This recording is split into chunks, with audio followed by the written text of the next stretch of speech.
When I first pulled up into the quiet suburban neighborhood, the late afternoon sun was still casting long shadows across the perfectly trimmed lawns and identical mailboxes. The homes here looked like they had been pulled straight out of a catalog.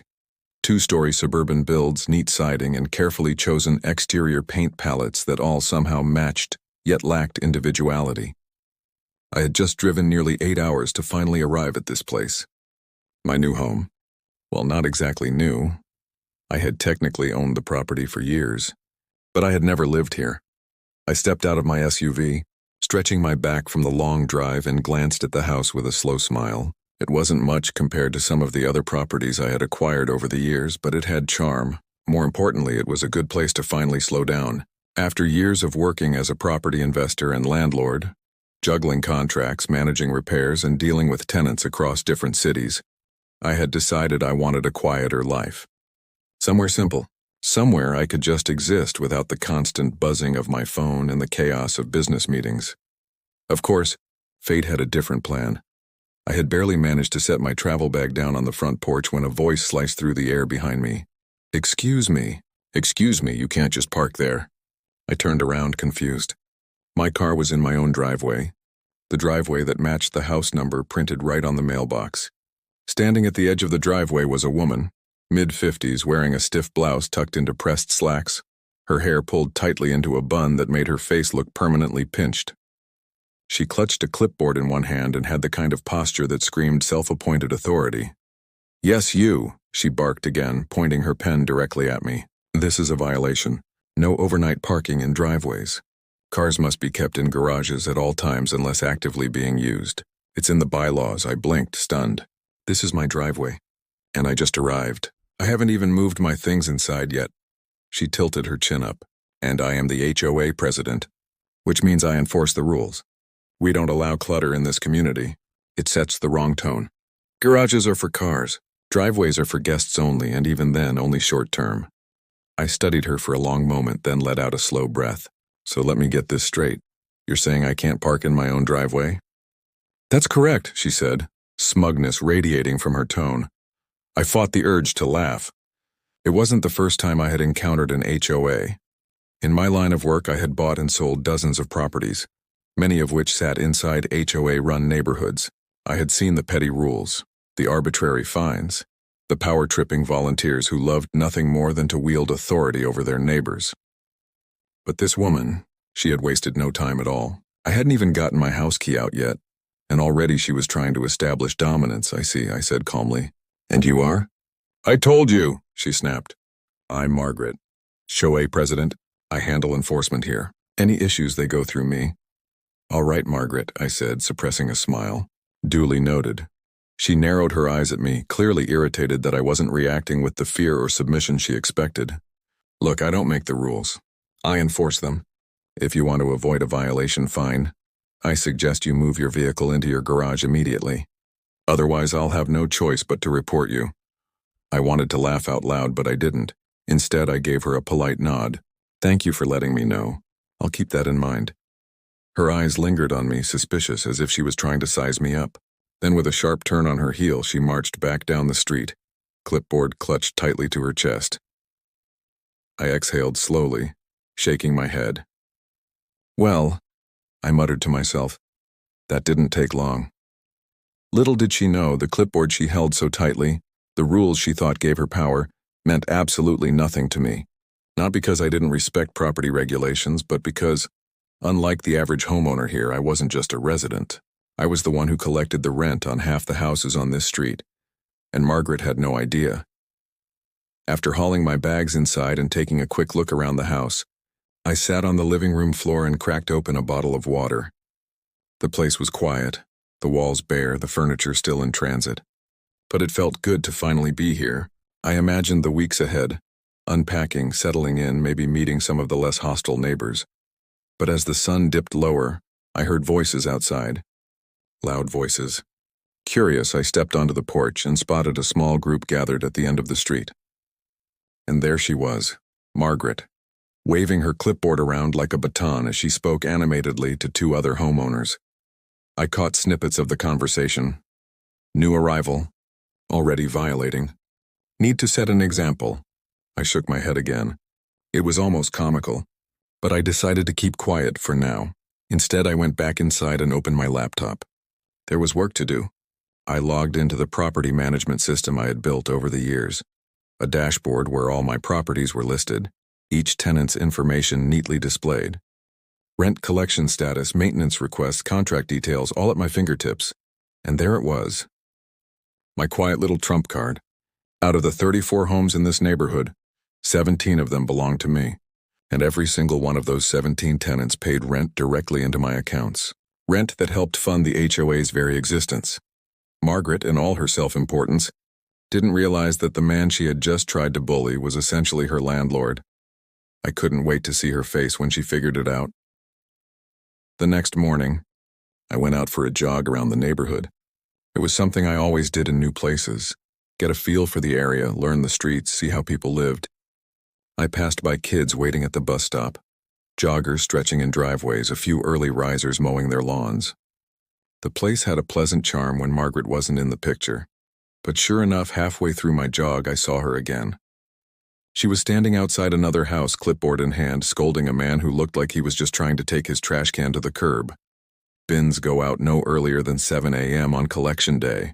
This is clearly outlined in Section 4B, Paragraph 2. She was barking. The poor man just sighed and muttered, "Yes, Margaret," before retreating back into his home. She caught sight of me jogging by and gave me a tight smile. "Morning. I trust you moved your car last night?" I stopped, catching my breath. "Nope," I said simply. Her expression faltered. "Excuse me?" I said no. I didn't move it. "It's still in the driveway," her jaw dropped. "That is a violation. You cannot—" "Relax," I said with a smirk. "We'll talk soon." And with that I jogged away, leaving her sputtering in the middle of the street. She had no idea, not yet, but very, very soon, Margaret was going to learn that she had picked the wrong person to mess with. I didn't sleep much that first night in the new house. It wasn't because of the long drive or because the place was still half empty, with boxes stacked like towers in every room. No, it was because I couldn't stop replaying Margaret's face in my head, the way her lips tightened like a vice when I told her I hadn't moved my car, the way she sputtered as if her authority was supposed to be enough to make me obey instantly. She wasn't just enforcing rules, she was testing me. From the moment I arrived, she wanted to stamp her dominance, to remind me that she ran this community. The HOA wasn't just paperwork to her, it was her personal kingdom, and I was her latest subject. The problem for her, of course, was that she had no idea who I really was. I woke up early, showered, and brewed my first pot of coffee in the house. The smell filled the kitchen, mixing with the faint scent of cardboard from the unopened boxes. I sipped slowly, looking out through the big kitchen window at the street. The neighborhood really was beautiful. Maple trees lined the sidewalks, flower beds bloomed in neat rows, and the sound of sprinklers ticked rhythmically as they watered lawns. Peaceful, almost idyllic, except for the shadow of Margaret. As if summoned by my thoughts, I saw her again. She was striding down the sidewalk, clipboard in hand, a determined expression on her face. Even from behind the glass, I could see the stiffness in her walk. She wasn't just taking a stroll. She was on patrol, and then she stopped, at my driveway. She stood there for a good 30 seconds, staring at my SUV as though she could will it into disappearing. Then she scribbled something furiously onto her clipboard. I couldn't help it. I laughed out loud. She was already writing me up. Day 2, and she was officially declaring war. A few hours later, as I was unpacking boxes in the living room, I heard a sharp knock at the door. 3 quick raps, urgent and demanding. I didn't even have to guess who it was. I opened the door, and there she stood. Margaret. Clipboard. Pen.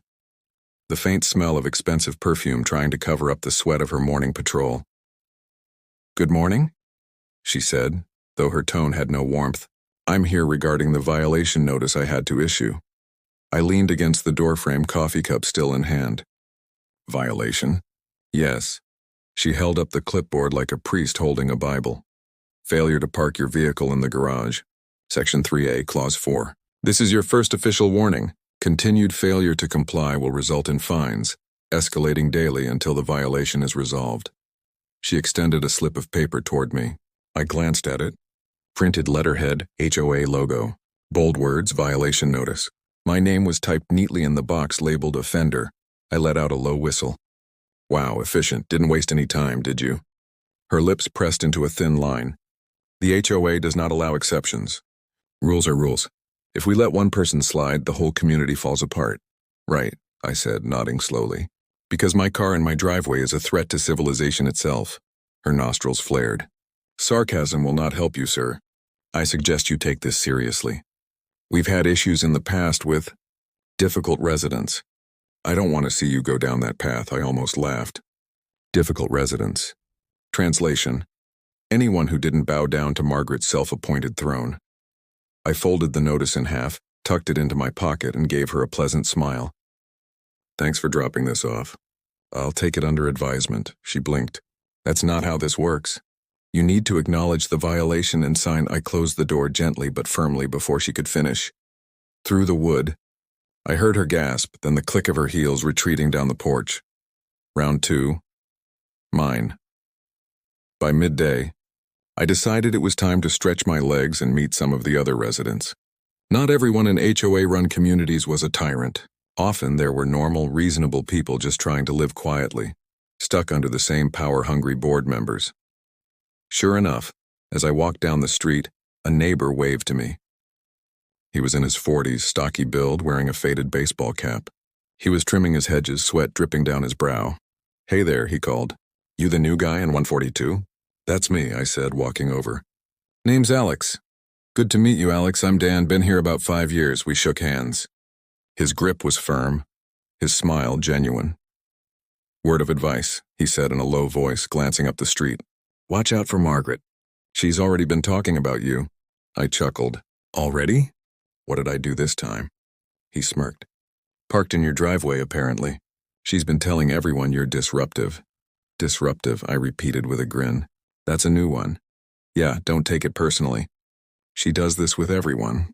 First week I was here, she tried to fine me for hanging wind chimes on my porch. Said they were a noise hazard. I raised my eyebrows. Wind chimes? Really? Dan nodded. She lives for this stuff. The HOA gives her a taste of control and she milks it for all it's worth. Most of us just keep our heads down to avoid her wrath. I gave him a look. And does that work? He laughed bitterly. Not really. But it keeps the peace, I smiled slowly. Well, let's just say I don't do keep your head down. Dan studied me for a moment, then shook his head with a smile. You might just be the guy we've been waiting for. That evening, I sat on my porch with another cup of coffee, laptop open on my knees. I reviewed tenant records, rent payments, maintenance schedules. Everything was running smoothly.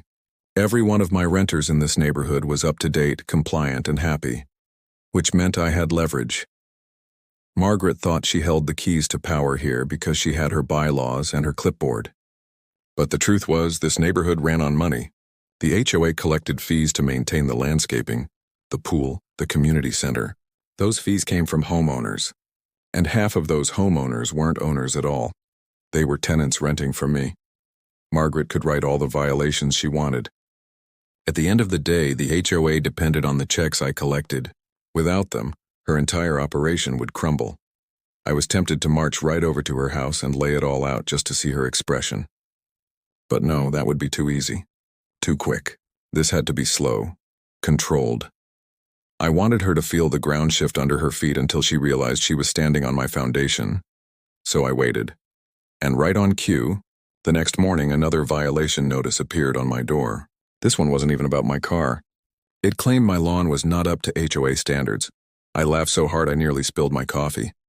The grass was perfectly fine. Sure, I hadn't mowed it yet, but I had only lived here for 2 days. She was escalating, testing me harder. I tucked the notice into the same pocket as the first one, a little collection of Margaret's greatest hits. Let her keep coming, because soon I was going to turn the tables, and when I did, she'd realize something she never expected. The man she was trying to bully wasn't just her new neighbor. I was the one who paid her bills. By the third day, it was clear Margaret wasn't going to let me breathe. I woke to another sharp rap at the door. Same pattern as before. 3 fast knocks that screamed impatience. I didn't rush to answer. I let her stew for a moment, sipping from my mug before finally pulling the door open. And there she was again. Margaret. Clipboard. pen. That same pinched expression, as though the very sight of me existing outside her control gave her indigestion. "This is your third violation," she announced, thrusting a paper toward me before I could say a word. "Failure to maintain curb appeal. Your trash bins are visible from the street," I blinked. "They're supposed to be visible. It's trash day." "They must be concealed until collection time," she shot back. "Your bins were placed outside before 7 a.m. I confirmed it myself. This community takes pride in its order, and early bins disrupt that." I couldn't stop myself from laughing. "Margaret, you must have an alarm clock set just to catch people putting out their garbage." "That's dedication." She didn't laugh. Her lips tightened further. "Mock me all you like, Mr. Alex, but these rules exist for a reason. If every resident disregarded the bylaws, this neighborhood would descend into chaos."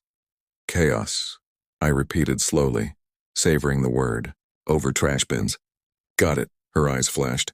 "I don't expect you to understand. New residents rarely do, but you'll learn.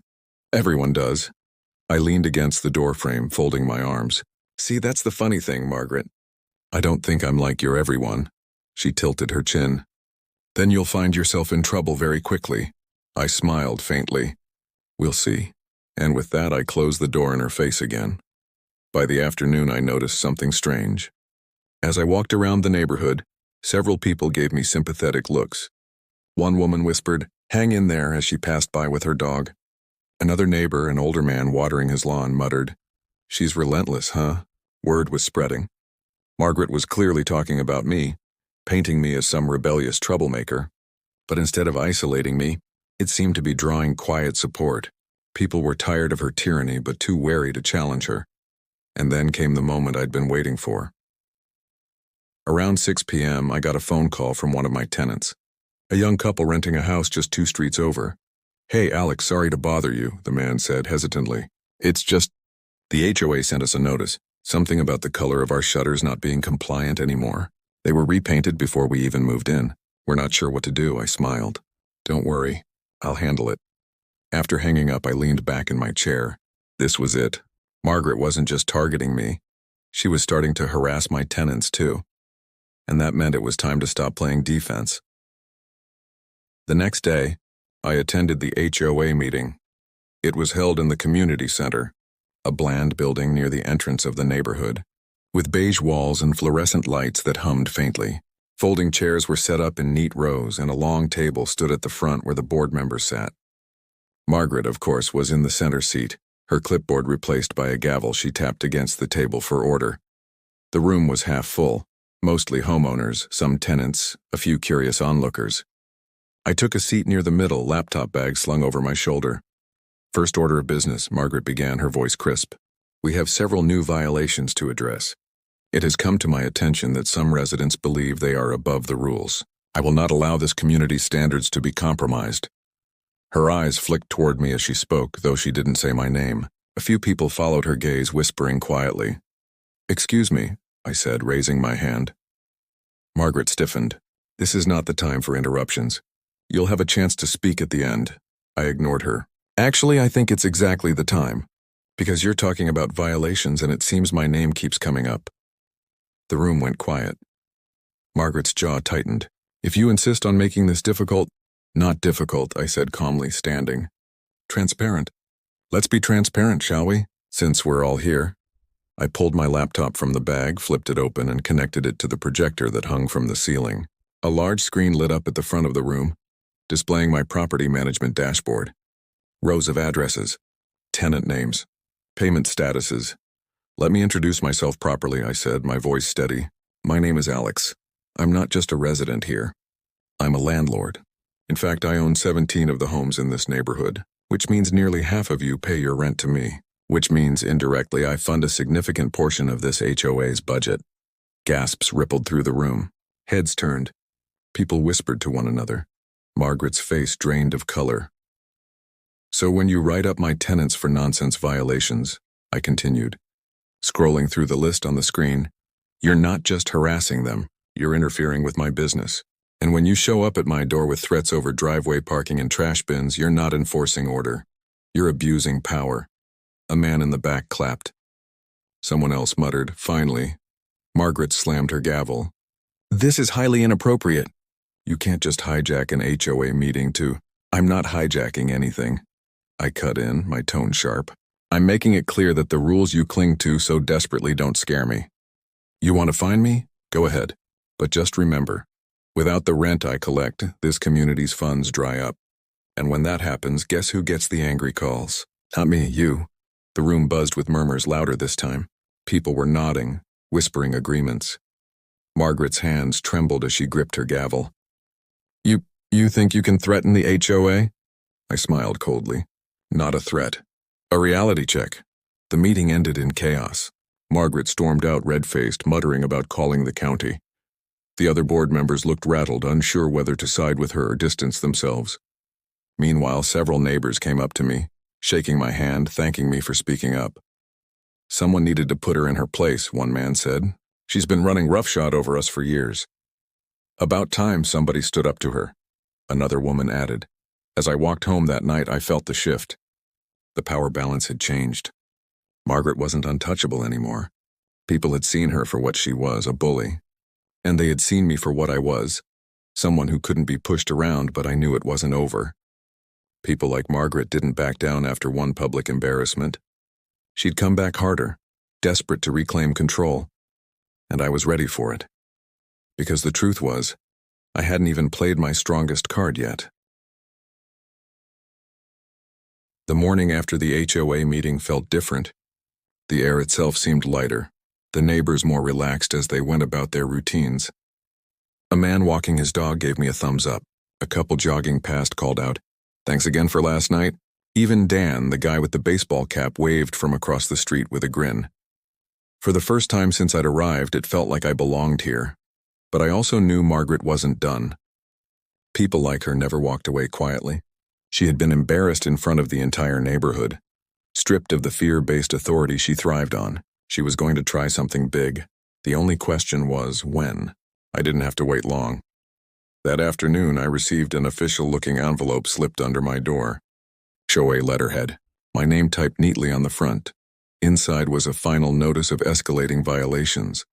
According to the document, I had accumulated multiple unresolved infractions, including parking in my own driveway, placing bins out before 7 a.m., improper lawn maintenance, failure to respect HOA board authority. That last one almost made me choke on my coffee. Since when was respecting authority an enforceable rule? At the bottom of the letter was the kicker. Failure to comply will result in legal escalation, including but not limited to liens on property and potential foreclosure proceedings. I laughed out loud. Margaret had finally overplayed her hand. That evening I went for another jog.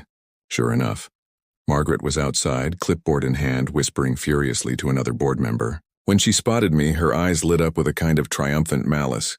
"Enjoying your last days of freedom," she called out. I stopped, wiping sweat from my forehead. "Last days?" She smirked. "You'll see. The board has voted. We're escalating your violations to legal action. You won't last long here." Her confidence was almost amusing. I tilted my head. "You're sure about that?" "Positive," she said, chin high. "This is my community, my rules. And you've made a mistake thinking you can outsmart me." I chuckled, shaking my head. "Margaret!" "You really don't get it, do you?" Her smile faltered. "You think this is your community," I continued. "But it's not. It belongs to the people who live here, and nearly half of them live in houses they rent from me, which means in a way they live in my community. And unlike you, I don't bully them. I take care of them." Her jaw tightened.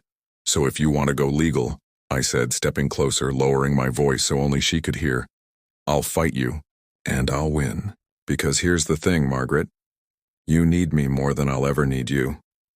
She blinked, stunned, but I didn't give her the chance to respond. I jogged away, leaving her standing there, clipboard limp in her hands. The next day I made my move. I scheduled a meeting with the HOA board. Not the public kind, but a closed-door session. To my surprise, most of the board members agreed immediately. It turned out Margaret had been ruffling feathers for years, even among her supposed allies. When I walked into the small conference room at the community center, the board members looked tense but curious. Margaret sat at the head of the table, arms crossed, glaring at me as though she could burn holes in my skull. "Let's get this over with," she snapped. I placed a thick folder on the table. Inside were printouts of every rent payment I'd collected from my 17 properties in the past year. Detailed records of maintenance I'd personally funded, repairs, landscaping, pest control, costs that indirectly benefited the community.